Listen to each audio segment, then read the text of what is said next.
Alright, so I'm just heading to another call and I came across this. There's a tree right on a main feeder on the three-phase. Some obvious signs of arcing and burning between the two phases. You can see the black spot in the center, black spot on the field. Bad spot, bit of a blind turn. It is late at night, but I don't want to sit here too long. Super tiny tree, something I could get with sticks pretty easily. But I don't want to disturb that even with hot sticks while energized. As soon as I move that, that's probably going to flash over. I'm going to have to come up with a plan here.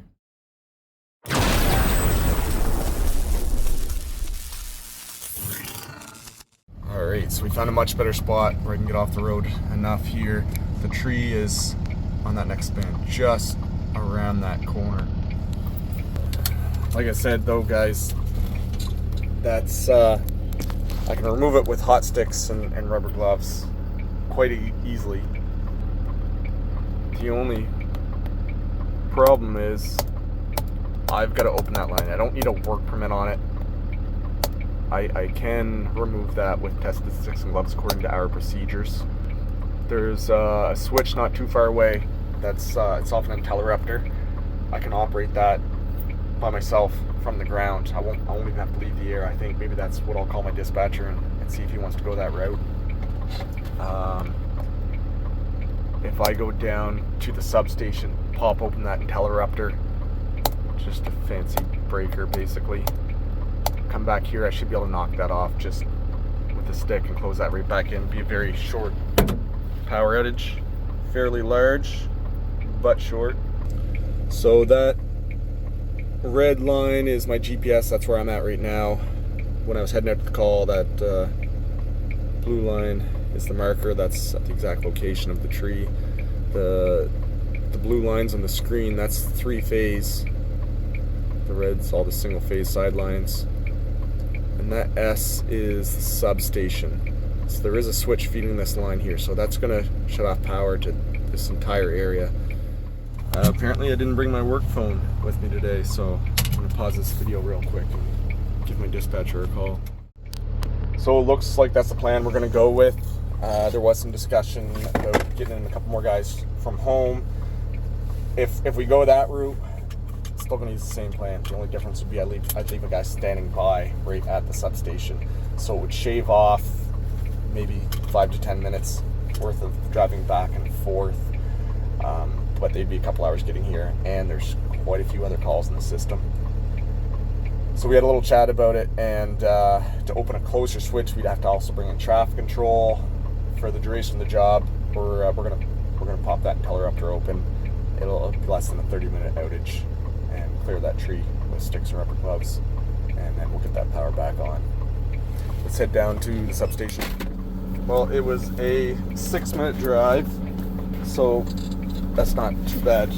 It's not going to make much of a difference not having the extra hand here. My check-in time with my dispatcher is going to be 30 minutes. I'm at the interrupter here now. I'll give you guys a shot of that here. Just one sec. So that is our interrupter. I'm just going to yank down on that handle right there that says open. And those clear glass tubes that are red, once it's open, those are going to turn green. That'll open that switch internally.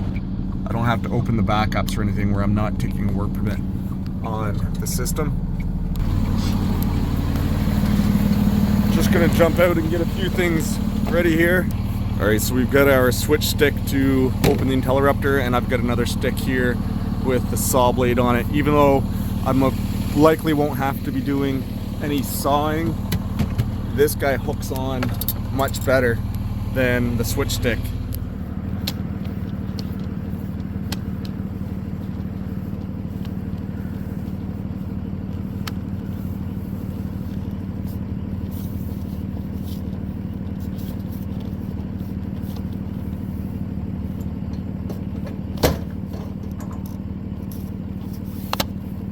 Okay.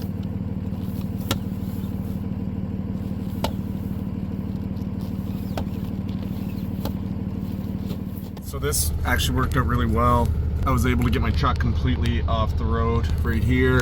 right beside the location of the tree. You can see on this side she's burning pretty good there now. It's on the center phase, that black mark. So we're gonna jump out and see if we can't take care of that, hopefully fairly quickly here.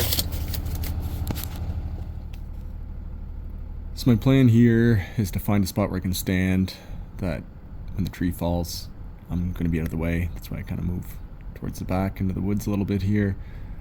And while the tree looks quite small on camera, even in person when I was sitting in the truck, it looked really small.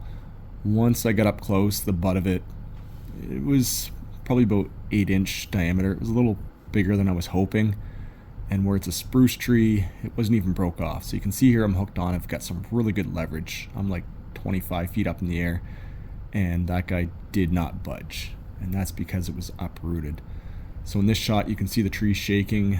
I decided to take the hot stick and cut it off at the butt.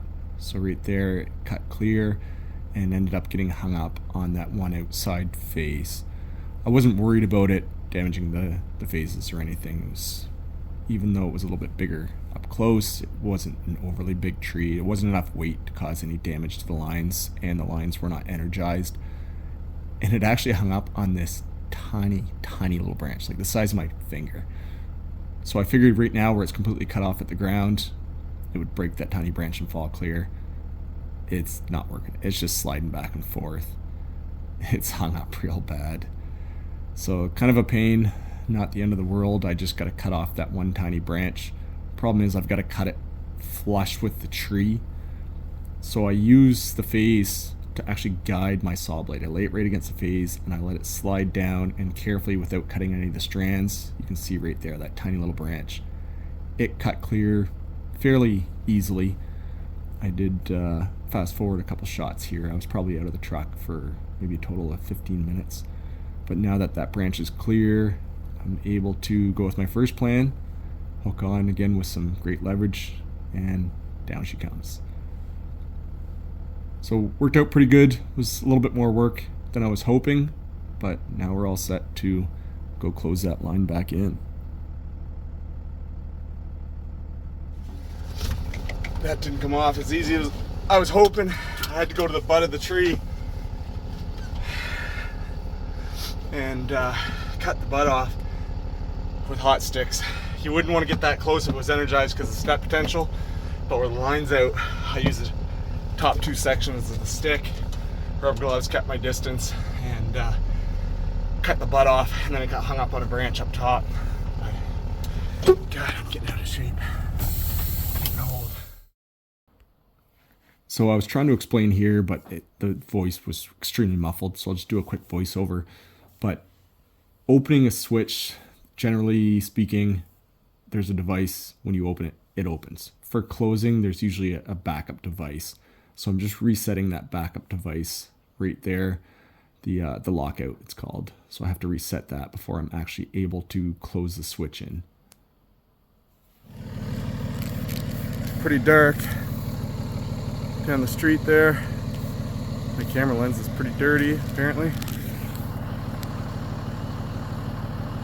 Let's just zoom in here a little bit. See, all the indicators are still green.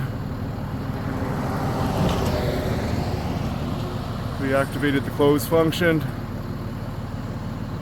The lock was right there. You see it says ready. Underneath the open sign there was one that said lock. That's all I had to lift up on. Zoom back out here.